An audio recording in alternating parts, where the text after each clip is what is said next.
Welcome back to another Kray video. Please subscribe to our YouTube channel so you don't miss any videos.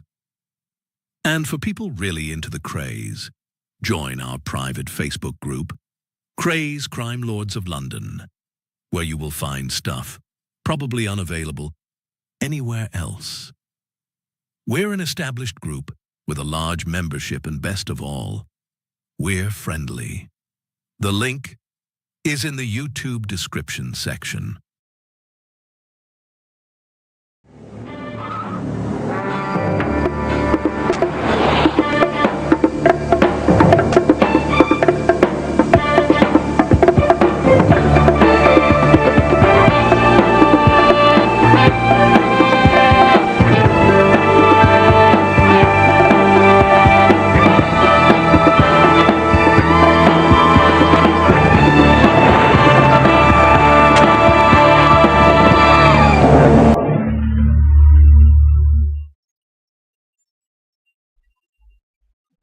In May 1960, the hanging room at Wandsworth Prison was being made ready for an execution. A member of one of London's most notorious crime families was thought certain to hang for the shooting of a nightclub barman.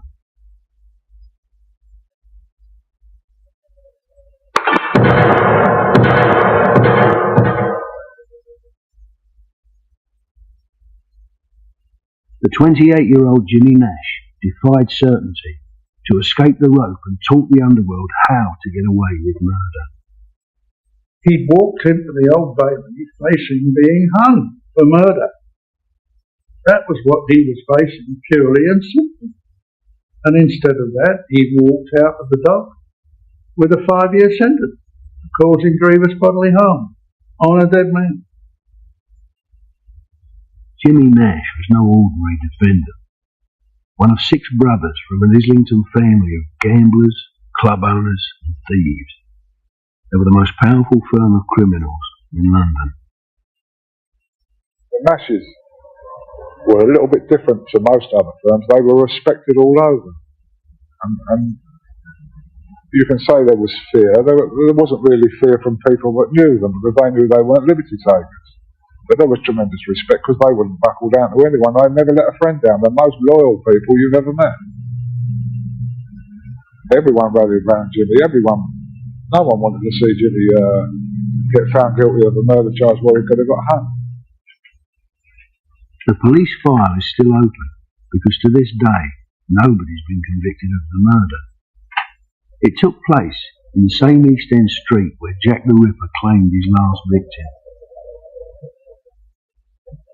The scene of the crime was an illegal East End drinking club. Well, the Pen Club was a squalid, dirty drinking club in Duval Street, and it was bought by 2 gangsters. The clientele were mainly criminal. The things that went on were the setting up of jobs, i.e. burglaries, robberies, call it whatever you will.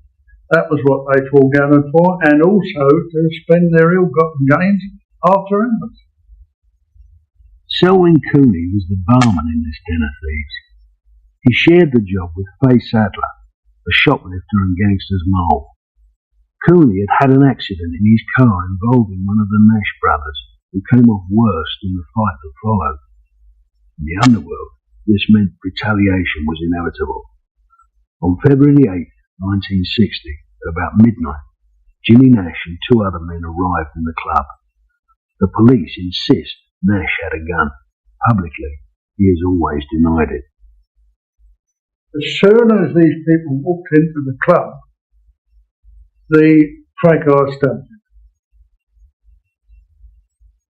A man called Billy Ambrose tried to step in, got between Nash and Cooney, and was promptly shot in the stomach. Nash then promptly and coolly shot Cooney. Shot him in the head. Cooney, in spite of what some people believe or have heard, did not give chase to Nash. He couldn't. He took one step forward, fell over a television set and died. The bullet was completely lodged in his brain.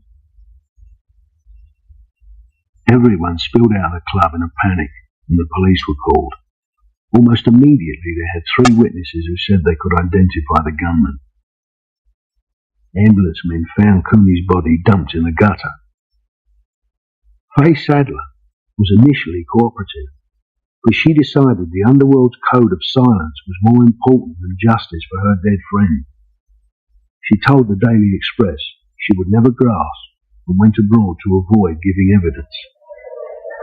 To men like Mickey Bloom, there's no doubt that Faye Sadler did the right thing. He's a staunch supporter of the Nashes.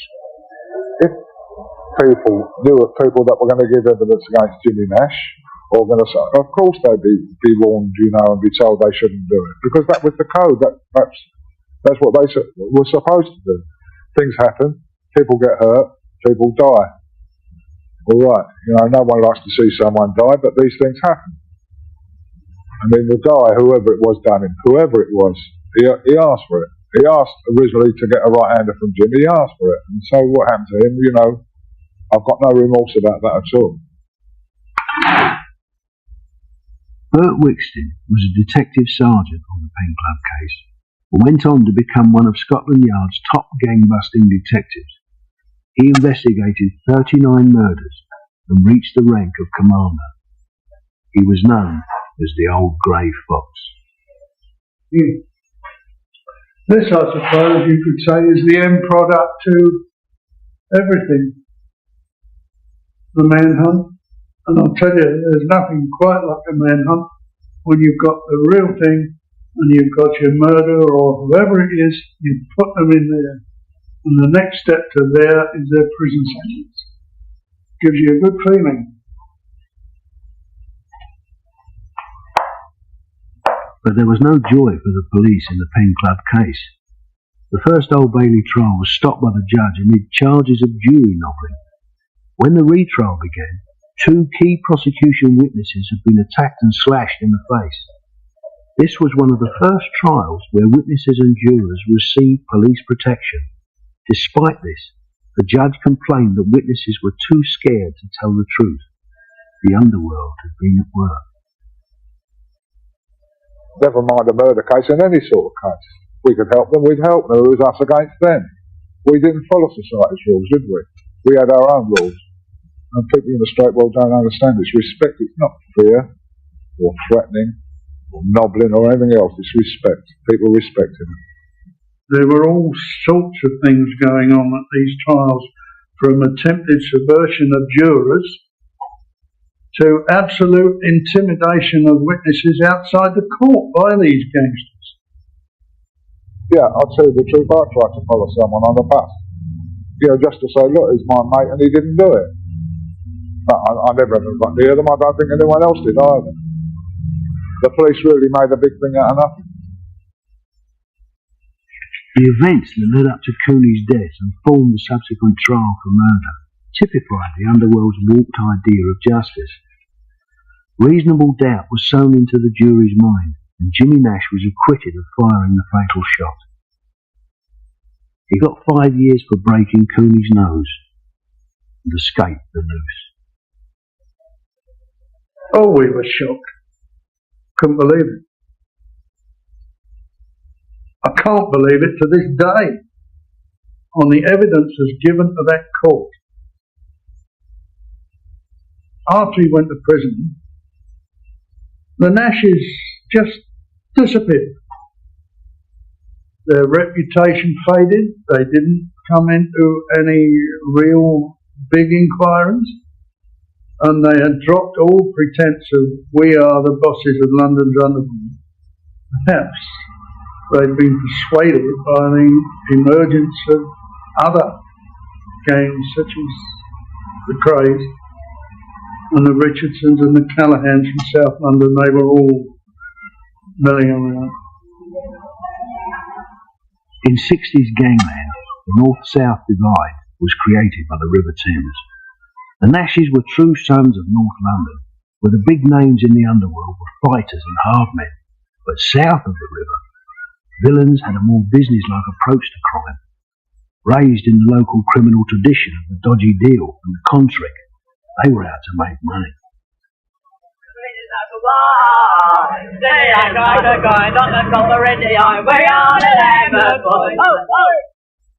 Charlie and Eddie Richardson were two Lambeth boys who ran their own company when they were still in their teens. Charlie had the business brain. And I was buying scrap metal from various businesses, and within a year I was in a fairly big business. By the time I was 20 years of age, it was a very well-established company. From a humble start, Charlie Richardson built a thriving business out of other people's scrap and rags. He was soon running half a dozen yards across south-east London. But the profits from scrap alone were never enough for him. The yards became a front for a criminal empire of fraud and violence, which eventually boasted mining interests in South Africa and an office in Park Lane. I mean, he was a shrewd businessman, there's no doubt about it. He plowed money back into the scrapyard all the time. I mean, that bloke had a fantastic brain for buying and selling these. There's no one that could touch him. And you know, he had a lot of government contracts which through the back door, backhanded and things like that. Johnny Bradbury was a trusted lieutenant and childhood friend of Charlie's. He saw the Richardsons' firm prosper in London's post-war development boom. It was the ideal climate for a shady dealer. Contracts were agreed with a handshake. Bad debts were settled with a right hander. But with Charlie, it went further. And I mean, if you wanted something, we went to see Charlie about it. If you wanted someone straightened up, you went to see Charlie about it. It wasn't a gang as like the mafia or something like that, you know.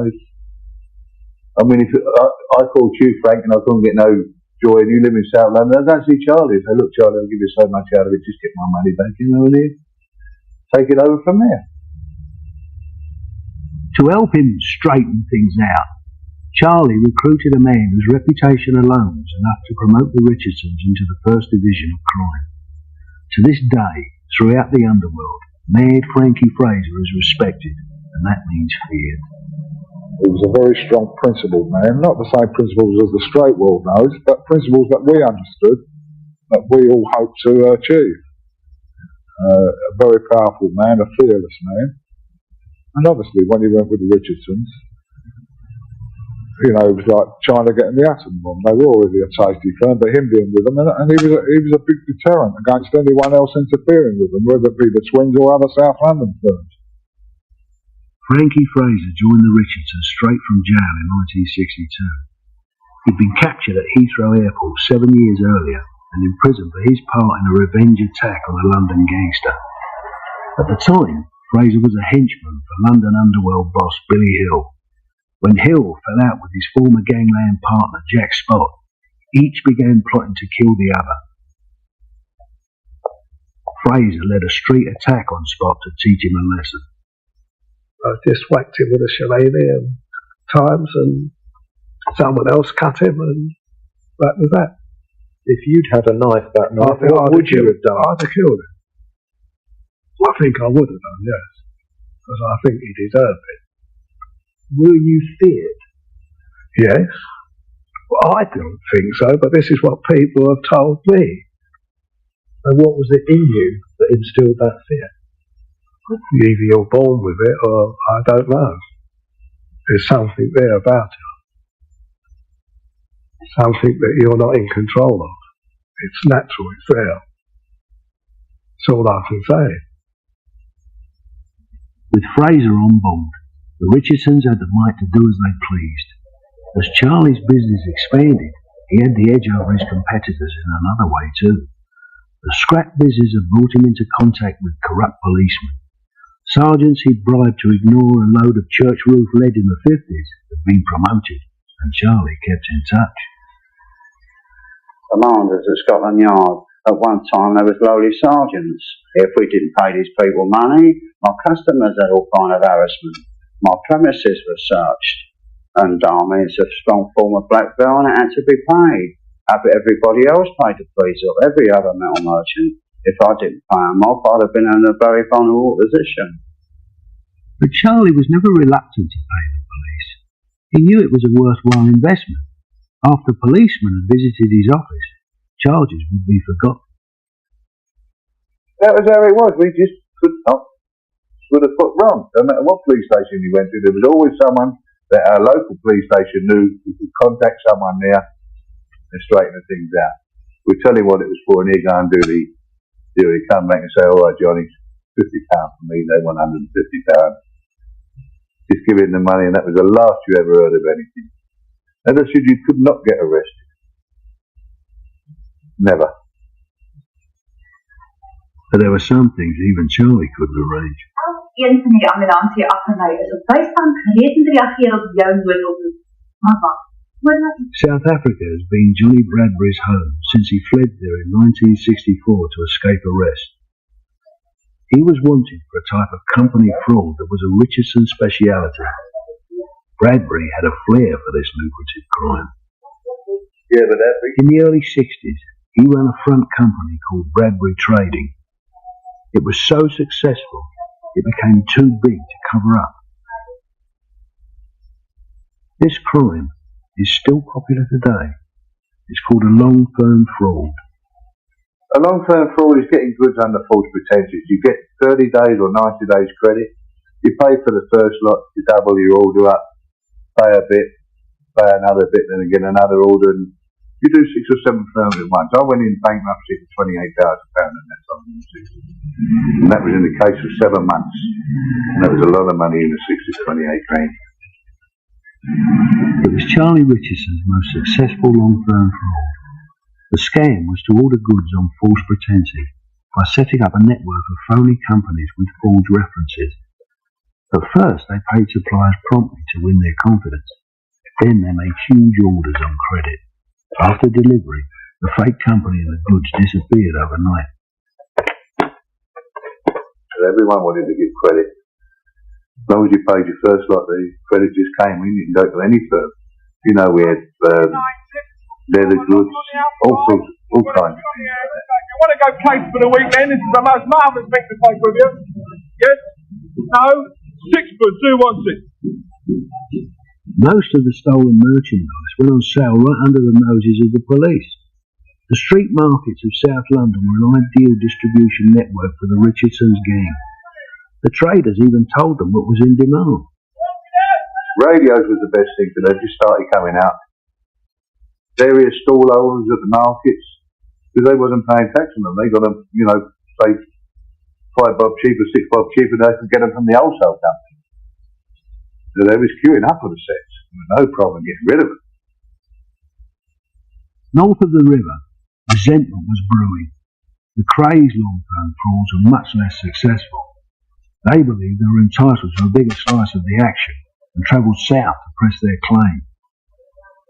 The Richardsons were not impressed and sent them back empty-handed. The key member of the Kray firm recalls how much this upset Ronnie. Richardsons were getting too much money. They were a rich firm compared to us, and they didn't want to know. Clear offers, we don't need them. That upset him. We used to call it Indian country, because after this meet, then it's off, it's hostile. If we went south of the river, we would hire a car, you know, with the purse on the inside of the door. We'd have a gun in there.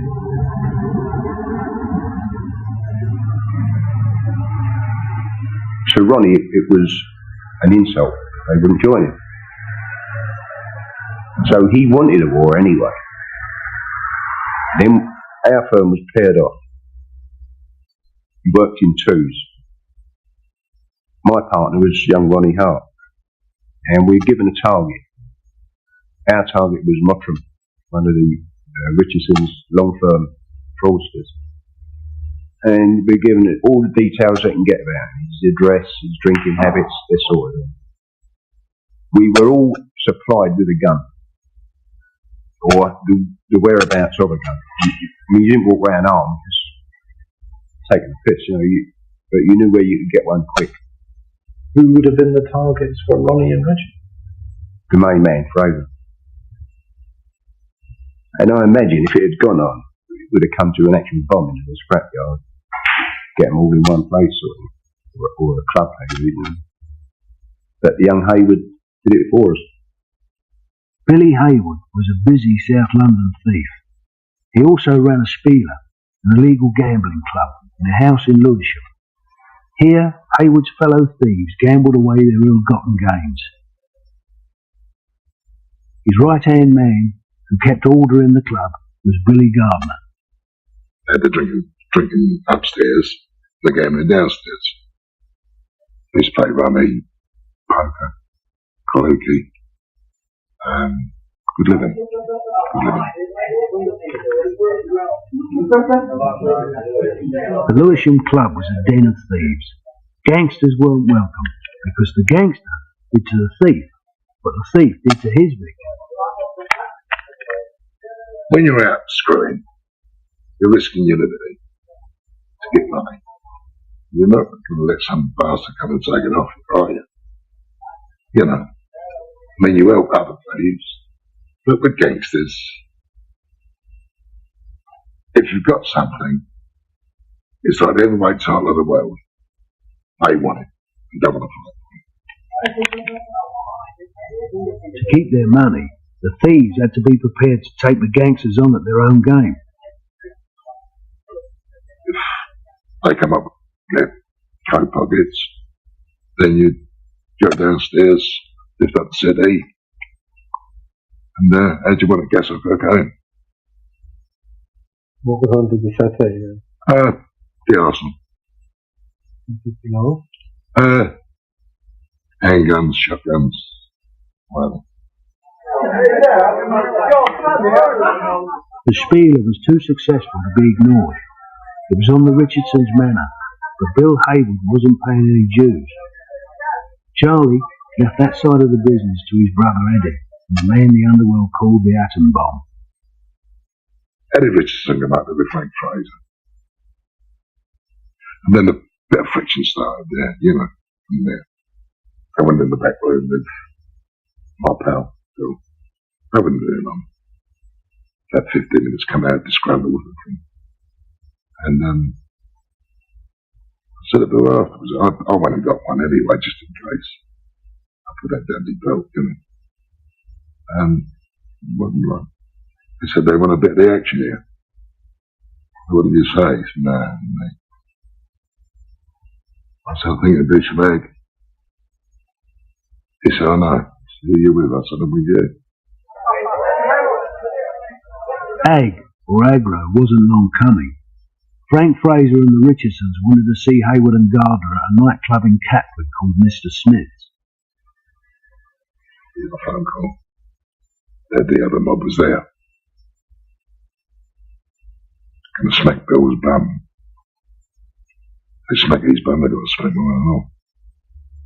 Anyway, we went up there and three of our boys was up there. Henry Bums, Peter Underseed, Dick Yard, Bill and I. Had a look round. And there was about 14, 15 over there. They had us 2 or 3 to 1, So, sent out some shooters. They arrived 15 minutes. There's one end of the bar, was the other end of the bar. And the atmosphere changed. It was all nice and cool. Then all of a sudden, tension started to rise a bit. He come up, Eddie Richardson, drink up. Don't want you here no more. Put our men on the door.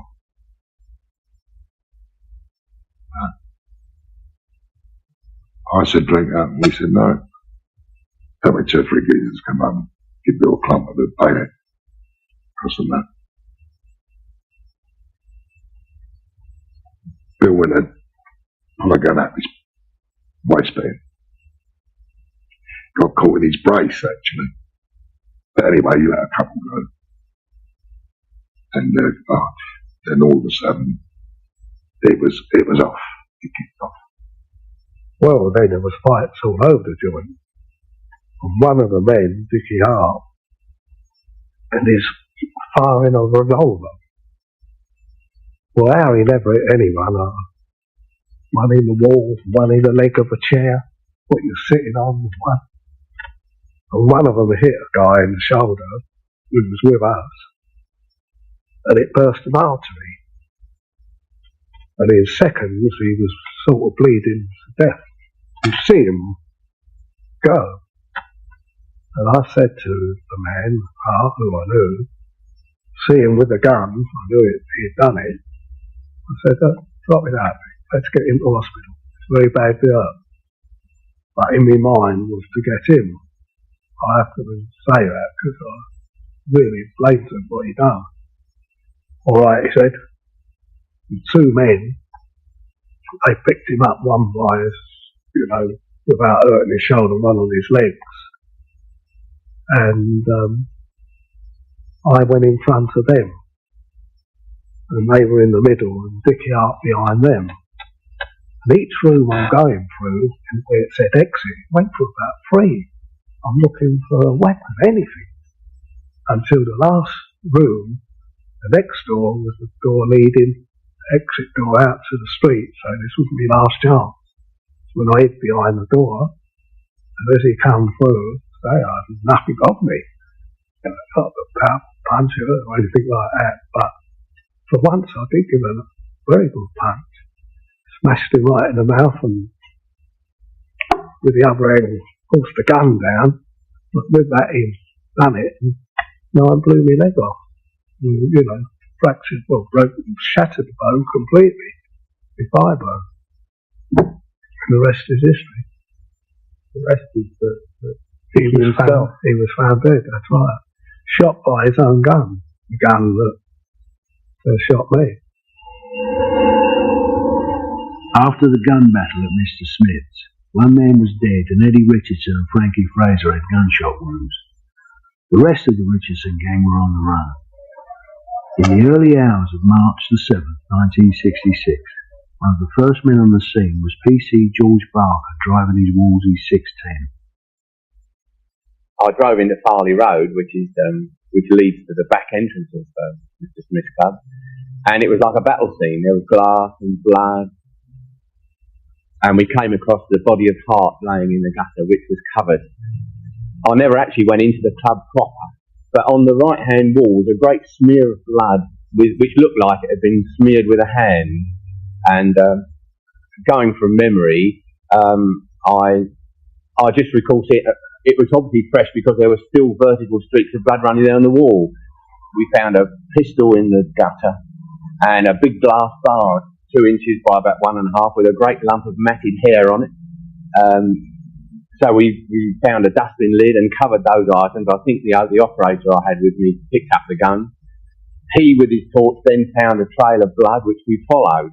And the blood ended at a house with a low garden wall with a privet hedge behind it. I stepped over the wall and immediately trod on somebody there who moaned. And that was where I found Frankie Fraser, and the reason being that I'd accidentally trod on his leg.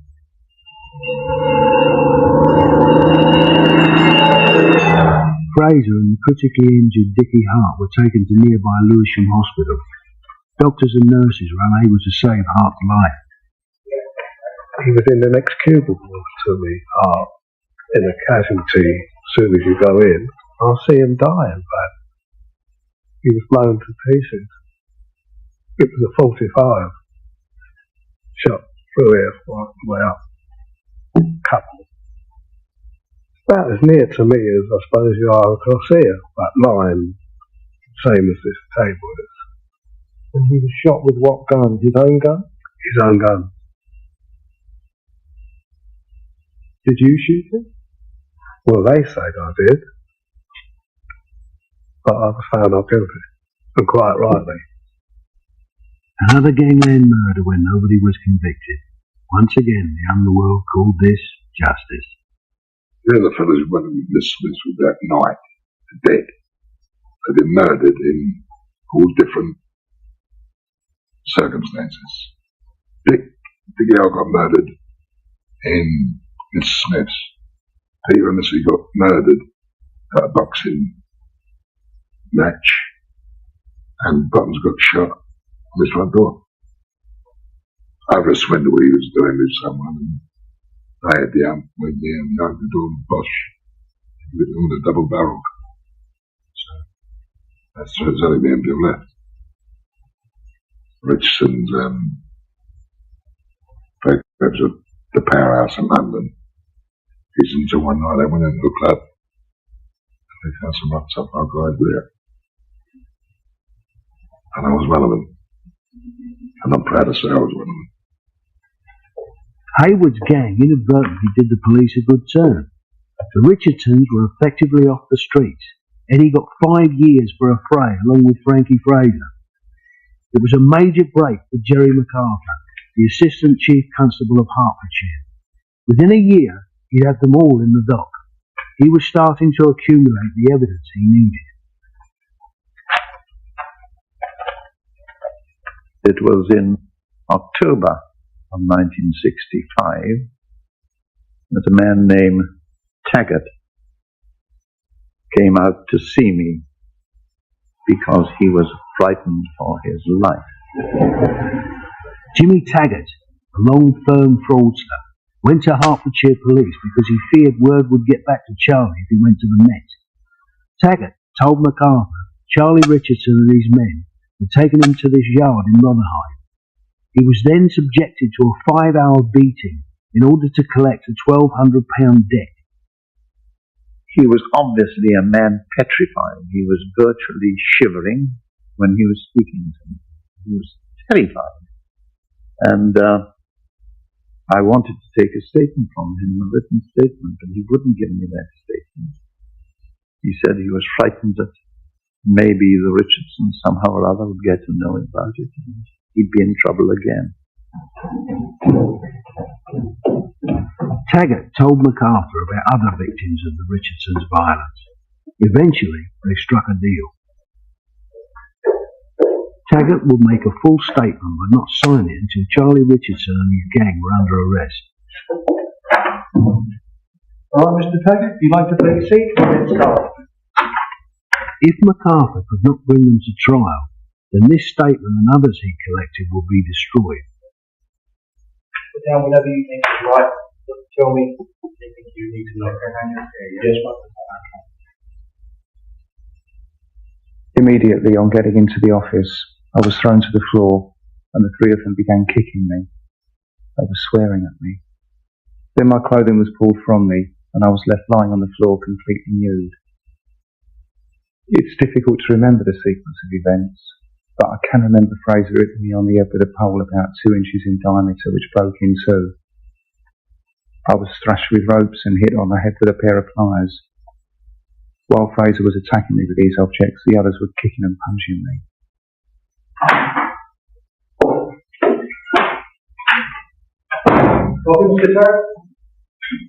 MacArthur had originally planned to jail the Richardsons for their long-firm frauds and extortion, but as Taggart's statement unfolded, he realised it would be easier to convict the gang on their crimes of violence. I can remember sitting on a chair on one occasion and seeing my reflection in a window and realising how bad I looked, and this made me more determined than ever not to become unconscious, as I thought if I did they would finish the job and kill me. These beatings happened in spasms. On some occasions I was made to wipe up my own blood which was on the walls and floor with a rag they gave me. Fraser's attitude was that I would be dangerous to release, and they should finish the job off and kill me. What's your version of what happened to Jimmy Taggart? He didn't get touched. You break a wooden pole over his head, hitting him so hard with it? Complete rubbish. Absolute rubbish. Beaten up, kicked in the testicles, tied to a chair.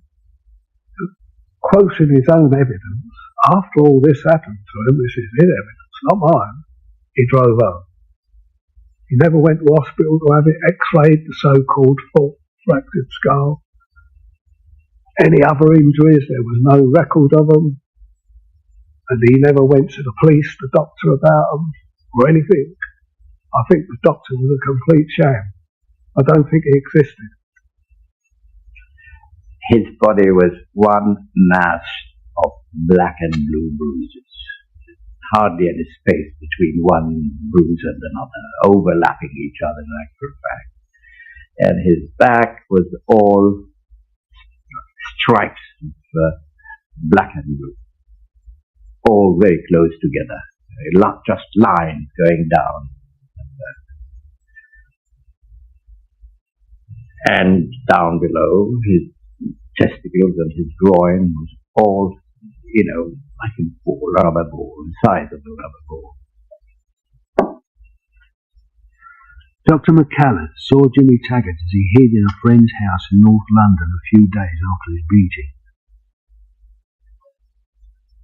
He was a key prosecution witness at the main trial of Charlie Richardson and the rest of his gang at the Old Bailey. He vividly remembers Taggart's condition. I saw him in bed, lying spread-eagled.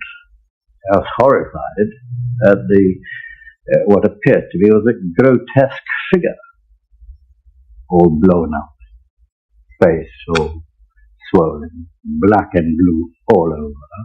He must have had a terrific beating, and an expert beating at that. He was grotesque, literally grotesque, but there were no actual serious injuries. And this was the incredible thing about it. The police began to realise there was a link between the fraudulent companies and the violence. The aim of the horrific beating was to make sure none of the frontmen in the long-firm frauds dared to name Charlie in court. The main architect of the frauds was Jack Duval. He built a pyramid of shady companies that kept money rolling in. But this brilliant con man went too far. He conned Charlie too. Jack knew him for what he was, and he still conned him. Charlie would just not take that. He'd give you money, but he didn't like being conned for it. If you went down to Charlie and said, "Look, Charlie, I'm in shit, I need £100. What for, Johnny? Well, I'm in trouble with the police. Here's £100, I want it back." But to be conned, he just couldn't take that. It's got a reputation to keep up. Now, people know he's been conned and he does nothing about it. Then they all start taking liberties. So he put his foot down every time on it. Jack Duval vanished abroad when he knew the game was up. One by one, Charlie pulled in Duval's associates to find out where he was. Among those summoned to his Camberwell office was a man called Bunny Bridges. Bridges gets a message. He comes down the yard, but he doesn't dream what was going on. I mean, he'd done no wrong to Charlie, right as we knew. And he came in and he got a smack in there, and Charlie said to him, "Where is Jack Duval?" He said, "Well, I don't know. What do you want him for?" He said, "Well, he owes me £1,000. And Bunny said, "No, he hasn't seen him." Charlie sits behind the desk, just sort of sitting there like the Lord, and you carry on until Charlie says, "Take him upstairs and make him tell him where Jack Duval is." So we took him up above the scrapyard. You've got some offices up there where we stewed. We plucked him about a bit, gave him a few smacks. Then we had what we called a torture box here, an old field telephone. We slung Bunny in a bath of water, cold touch, and he started putting the wires on him and turning the handle, and he was screaming blue murder, about the pain that was going through him. You put the wires wherever you're going to put them, on his prick or on his balls or whatever you're going to put them, on his nipples, and turn the handle. And the cold water doubles the strength of the shock that goes through you. What was his reaction? Well, he jumped about 4 foot in the bloody air out the bath, screaming and shouting, and you give him another hole, then we tied a piece of cloth around his mouth to keep him quiet. Just carried on with the handle and that. And you could see that he didn't know nothing. I mean, he would have told us. It's obvious, he couldn't take that all the time. I think you could honestly say 9 times out of 10, they didn't know nothing what was going on in the first place. They really got tortured for fuck all. Like Bridges, he didn't know nothing about Duval. If you knew that and you knew it at the time, why didn't you say, "No, we're not going to take him upstairs"? No, there's not a thing. You've got orders to do, you do it. Otherwise, you're liable to wind up on the torture box as well. You don't say no to Charlie. These unspeakable acts are impossible to justify. For the police, the victims weren't ideal witnesses to put before a jury because they tended to be criminals. But MacArthur couldn't afford to wait. He was worried that the violence would escalate. They would put it that they were a threat only to the underworld. But in reality, they're a threat to the public because they become power mad. They wouldn't hesitate to dish out violence. And the violence was such that it could only be a perverted mind that was doing it or controlling it. And it was bound to lead in the end, if it wasn't stopped, or if it hadn't already happened, it was bound to lead in the end to murder. Charlie Richardson believed he could get away with murder. In South Africa, he was named in a sensational trial. The victim was Thomas Waldeck, a mineral prospector who had persuaded Charlie to invest tens of thousands of pounds in a mining venture. Once again, Charlie began to suspect he'd been conned. The court was told a contract killer called Harry Prince had been sent to Johannesburg. Prince teamed up with Charlie's men on the spot. Prince took the gun, we went to Waldeck's house, parked the car outside the house. We got up to the front door, and the front door was glass, all glass. Prince rang the bell, the light come on, you could see Waldeck standing behind her. Prince just let by, I think it was about 9 bullets he put into him. Heard Mrs. Waldeck scream, done a duck with a car, got back to the house at Victory Park. About 3 days later, the police pulled us in, me and Prince, released us for lack of evidence. But the police said they knew it was Prince, because when they were sitting down, he sweated so much and went through the sole of his shoes to the floor, panicking. Harry Prince vanished. But Johnny Bradbury was tried for the murder and sentenced to hang at Pretoria's maximum security prison.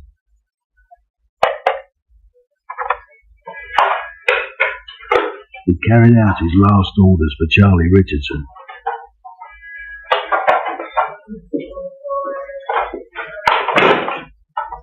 When the trial ended in May 1966, Bradbury was put on death row to await the rope.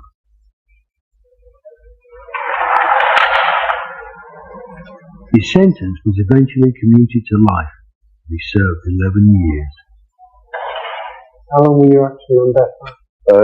10 months, 9 days. And were there people hanged while you were there? Oh yeah, I think it was about 80 blacks and 4 whites and myself, and all went. While Bradbury was on death row, British detectives flew down to see him. In statements, he confirmed crucial details about the torture and beatings and gave the police their first inside view of the Richardson's gang. Calling for time, and the final whistle only seconds away. England get the ball upfield, and Hurst goes through on his own.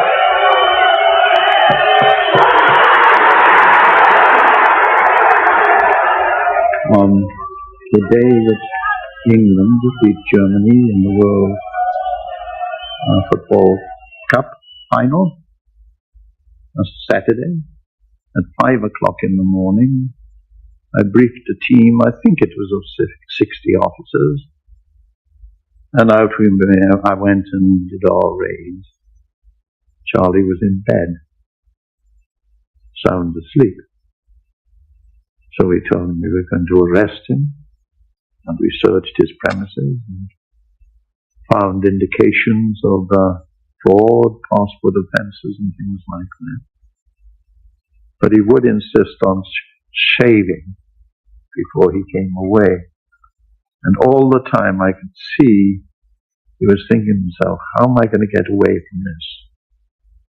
And in the bathroom when he was shaving, I said, no, Charlie, forget it.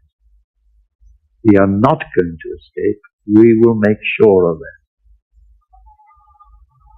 Time has not dulled Johnny Bradbury's memory of his horrendous acts, nor has it sharpened his sense of morality. There's little trace of remorse, just bafflement. But the things we done, I can't believe it myself sometimes. It was unreal. where you could go and hit the bloke and put him on a torture box or break his toes with a pair of pliers or pull his teeth out. Didn't bother us. Charlie had a bar around the yard. That was, where we had a policeman there for a drink or with someone with torture. You can't sit there all night and dying of thirst. And then we used to have just a brandy or whiskey we all drank in. And just have a 5-minute smoke break and start again. It was a recognised thing. More like a factory, on a tea break. Can't keep going on empty stomach. We used to send round to Armitt's, a pie shop, or whatever we fancied, These men were so callous they took meal breaks while they tortured others. But the extent of their depravity goes beyond even this shocking detail. Many of their victims were drugged with a cocktail of alcohol and powerful sedative to make them passive. But this very passivity spurred Bradbury and his associates on to even greater acts of brutality. Charlie poured some of that stuff. And he poured a lot of it in there. And the bloke now is a bit democratic. Charlie gave him a smack, Frankie Fraser gave him a smack. And then, I don't know what happened, as I said, I still can't explain it to this day, what made me do it. I said to Charlie, "You've got any flies in your door?" He said, "Yeah." He said, "What are you going to do?" I said, "I'm going to break his fucking toes. He won't tell us what's been going on." And Charlie gave me the pliers and, got his toes and bending them this way and just snapped them off. And then he was in such a thing with his stuff that was in his drink, he didn't even feel the fucking pain. So then I got annoyed. I took the knife and cut half his ear off. And then he was more or less unconscious with this drink stuff. So Charlie said to me and Roy, "Just shove him in the car and dump him at the fucking hospital somewhere." Which we did. We just took him to a ride and kicked him out and left him lying. I think they found him about 3 hours later in front of the hospital there. But I still can't tell you what made me turn vicious like that. So I mean, it's different to putting a bloke on a torture box. It's just turning an hand or it's more or less a big joke sort of thing. But when you get hold of a pair of pliers and break a bloke's toes, just sit there doing it. You don't feel a running thing. And that's when I knew I was going the other way then. In June 1967, the man who'd given the orders had to take some. Charlie Richardson was sentenced to 25 years for crimes of violence and demanding money with menaces. Eddie Richardson and Frank Fraser got 15 years apiece. Charlie expected the public to believe he'd been hard done by. People about they're trying to obtain my own money back. There was no other people's money involved here. I've never robbed a bank. I've never broken anybody's house. I've never robbed a security car. I've never blown anybody up with a bomb. I've never shot anybody with a shotgun. I've got 25 years imprisonment. I don't know what society or what the authorities are trying to do with me. Society was making sure that gangsters got the message that they would no longer be allowed to get away with murder. The trial judge, Sir Frederick Lawton, is in no doubt that the punishment he gave Charlie Richardson fitted the crime. Press are looking for good headline. Described it as the torture case. In my opinion, that was a fair description. That's really what it was about. The use of torture to obtain concessions. By the time I tried the Richardsons, I'd been at the law opposite for something like well over 30 years. Spending most of my time, but not all of it, in the criminal court. I'd never come across anything like this before.